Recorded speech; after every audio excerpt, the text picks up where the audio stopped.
مسئلہ کہ قرآن کریم کا ہمارا سب شہید ہو جاتا ہے، ان کا کیا کیا جائے؟ ہمارا ایک عمومی رواج ہے کہ دریا میں ڈال دیا جاتا ہے، بڑی اچھی بات ہے، کوئی وزن ڈال کر دریا میں ڈال دیا جائے، ٹھیک ہے؟ اچھا بسا اوقات لوگ جلا دیتے، لیکن یہ ادب کے خلاف ہے، اللہ یہ کوئی اور جگہ نہ ہو۔ سب سے آسان اور اچھا اس میں دو سنیں،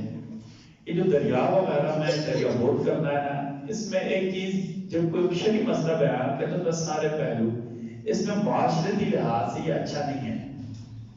ممکن ہے کوئی بندہ دیکھ لے کہ یہ تو قرآن کریم میں بے حرمتی کر رہا ہے، اس لیے ہمارے جو علماء نے لکھا ہے کہ دریا وغیرہ میں دریا بوٹ کرنے کا معاملہ کسی اچھے طریقے سے بوری وغیرہ میں ڈال کر پیک کر کے وزن میں بیچ میں ڈال کر آرام سے،